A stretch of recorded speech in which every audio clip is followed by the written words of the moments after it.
আসসালামু আলাইকুম প্রিয় শিক্ষার্থী বন্ধুরা, জেনিত ম্যাথ স্টাডি এর পক্ষ থেকে সবাইকে স্বাগত জানাচ্ছি।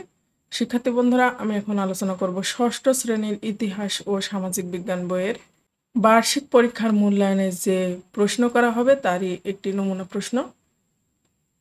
এই নমুনা প্রশ্নটি এখন তোমাদের দেখাবো। এই নমুনা প্রশ্নের মতোই তোমাদের পরীক্ষায় প্রশ্ন আসবে, তবে এই প্রশ্নটি হুবহু কিন্তু আসবে না।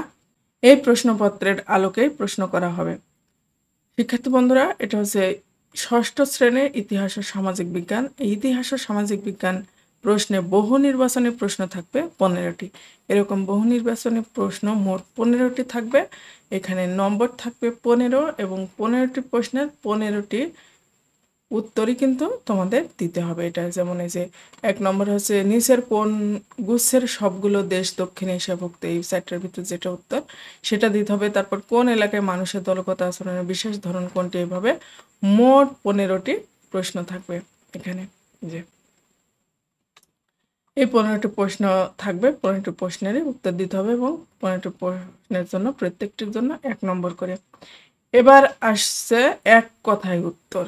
এখানে 10টা প্রশ্ন থাকবে, 10টা প্রশ্নেরই উত্তর দিতে হবে। 10টা প্রশ্নের উত্তর দিলে 10 নম্বর, প্রতিটি প্রশ্নের জন্য 1 মার্ক। 1, বুড়িগঙ্গা নদীর তীরে কোন শহরটি অবস্থিত? গর্ডন চাইল্ড কে ছিলেন? মিশরীয় সভ্যতা কোন নদ বা নদীর তীরে গড়ে উঠেছিল? 4, পলাশী যুদ্ধের পর বাংলার একাংশ রাজ ক্ষমতা দখল করে কে বা কারা? 5, বঙ্গভঙ্গ হয় কত সালে? 6, ভারত বিভক্ত হয় কত সালে? 7, 2 জন ভাষা শহীদের নাম লেখো। মুক্তিযুদ্ধের সময় বাংলাদেশকে কতটি সেক্টরে ভাগ করা হয়? শহীদ আজাদ কোন গেরিলা দলের সদস্য ছিলেন? যে কোনো একটি রূপান্তরিত সম্পদের নাম লেখো। এগুলো হচ্ছে এক কথায় প্রশ্নের উত্তর। এইভাবে তোমাদের প্রশ্ন দেওয়া হবে। এবার সংক্ষিপ্ত প্রশ্ন থাকবে 10টি। এই সংক্ষিপ্ত প্রশ্নের প্রতিটি প্রশ্নের জন্য 2 মার্ক করে, 10টি প্রশ্নের উত্তর দিলে তোমাদের 20 মার্ক হবে। প্রশ্ন দেখি একটু। জীবাশ্ম বা ফসিল বলতে কি বোঝায়?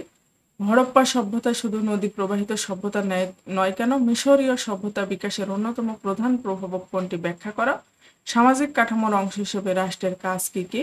তুমি তোমার বিদ্যালয়ের সক্রিয় নাগরিক ক্লাবের সদস্য হলে কিভাবে আন্তঃযোগাযোগ রক্ষা করবে?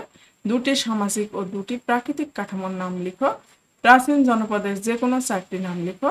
সূর্যালোককে নবায়নযোগ্য প্রাকৃতিক সম্পদ বলা হয় কেন? তোমার বাড়ির উঠানের আম গাছটিকে অনবায়নযোগ্য প্রাকৃতিক সম্পদ বলার কারণ কি? বাড়িতে মায়ের রান্না করা খাবারটি অর্থমূল্যে রূপান্তর করা যায় না কেন? এগুলো হচ্ছে সংক্ষিপ্ত প্রশ্ন। এরকম তোমাদের সংক্ষিপ্ত প্রশ্ন আসবে। এবার ক বিভাগ দেখবো আমরা। ক বিভাগের রচনামূলক প্রশ্ন হচ্ছে প্রেক্ষাপটবিহীন। প্রেক্ষাপটবিহীন 3টা প্রশ্নের উত্তর দিতে হবে, যেখানে বৈজ্ঞানিক পদ্ধতিতে গবেষণার 5টি ধাপ উল্লেখ করো। সমুদ্র তীরে গড়ে ওঠা একটি নগর সভ্যতার বর্ণনা দাও। সামাজিক কাঠামো হিসেবে পরিবারের ভূমিকা বর্ণনা করো। এই রকম 3টি প্রশ্ন। এখানে কিন্তু আরো 2টা প্রশ্ন থাকবে, 4, 5, 5টা প্রশ্ন থাকবে। তোমাদের 5টা প্রশ্নের ভিতর যে কোনো 3টি উত্তর দিতে হবে। প্রতিটি প্রশ্নের জন্য 5 মার্ক, মোট 15। এবার রচনামূলক প্রশ্ন প্রেক্ষাপট নির্ভর। এখানে হচ্ছে খ বিভাগে পূর্ণমান 40, 5টি প্রশ্নের উত্তর দিতে হবে।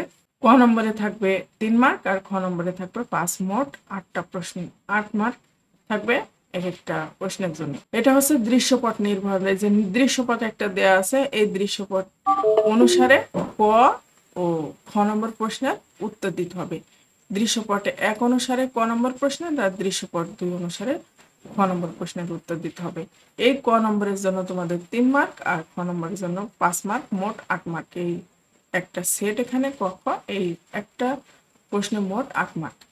এবার খ ঠিক 2 নম্বর প্রশ্ন ঠিক একই রকম, ঘটনা 1, ঘটনা 2, 2টা দৃশ্যপট দেওয়া আছে এখানে, এর উপর খ উত্তর দিতে হবে। 3 নম্বরে ঘটনা 1, ঘটনা 2, ঘটনা 1 অনুসারে ক নম্বর প্রশ্নের উত্তর দিতে হবে এবং ঘটনা 2 অনুসারে খ নম্বর প্রশ্নের উত্তর দিতে হবে। এখানে কিন্তু আরো প্রশ্ন আছে। এখানে 4 নম্বরে যে 4 নম্বর, এটা সময়কাল উপমহাদেশের ঘটনা প্রবাহ এ অনুসারে, এই যে এ, এখানে উদ্দীপক এ অনুসারে সময়কালীন উপমহাদেশের ওই কোম্পানির কার্যকলাপ বর্ণনা করো। এই ক নম্বরের উত্তর দিতে হবে। আর বি উদ্দীপক অনুসারে খ নম্বর প্রশ্নের উত্তর দিতে হবে। ঠিক একই রকম 5 নম্বরে এই যে 2টা এ বি উদ্দীপক দেওয়া আছে, উদ্দীপক অনুসারে ক নম্বর খ নম্বর প্রশ্নের উত্তর দিতে হবে। এইভাবে মোট 8টি প্রশ্ন থাকবে। এখানে কিন্তু 5টি প্রশ্ন দেওয়া আছে, মোট 8টি প্রশ্ন থাকবে। 8টি প্রশ্নের ভিতর তোমাদের 5টি প্রশ্নের উত্তর দিতে হবে এবং এই 5টি প্রশ্নের জন্য প্রতিটি প্রশ্নের জন্য 8 মার্ক, মোট 40 মার্ক। শিক্ষার্থী বন্ধুরা, এই ছিল হচ্ছে তোমাদের ষষ্ঠ শ্রেণীর যে ইতিহাস ও সামাজিক বিজ্ঞান বইয়ের নমুনা প্রশ্ন। এই প্রশ্ন তোমরা ভালোভাবে আয়ত্তে রাখবে, তাহলে এই প্রশ্নের আলোকে তোমরা পরীক্ষায় প্রশ্নপত্র পাবা। আশা করি তোমরা বুঝতে পেরেছো। শিক্ষার্থী বন্ধুরা, শেষ করব, তবে তার আগে একটু সিলেবাসটা আমি দেখাইনি। তোমাদের এই ইতিহাস ও সামাজিক বিজ্ঞান বই যে সিলেবাস আছে, সেই সিলেবাস হচ্ছে 1 নম্বর বিজ্ঞানের চোখ দিয়ে চারপাশ দেখে, অর্থাৎ 36 থেকে 49, দক্ষিণ এশিয়া বিশ্বের ইতিহাসে ভূ প্রকৃতির প্রভাব 63 থেকে 73, হাজার বছরের পথ পরিক্রমায় বাংলা অঞ্চলের স্বাধীন বাংলাদেশের অভ্যুদয় 105 থেকে 113, প্রাকৃতিক ও সামাজিক কাঠামো 117 থেকে 133, সমাজ ও সম্পদের কথা 115 থেকে 156। এটাই ছিল তোমাদের হচ্ছে যে ইতিহাস ও সামাজিক বিজ্ঞান বই, সেই সামাজিক বিজ্ঞান বইয়ের সিলেবাস। আর মূল্যায়ন কাঠামোটা তোমাদের হচ্ছে 30% থাকবে শিক্ষণকালীন আর 70% থাকবে সামষ্টিক মূল্যায়ন।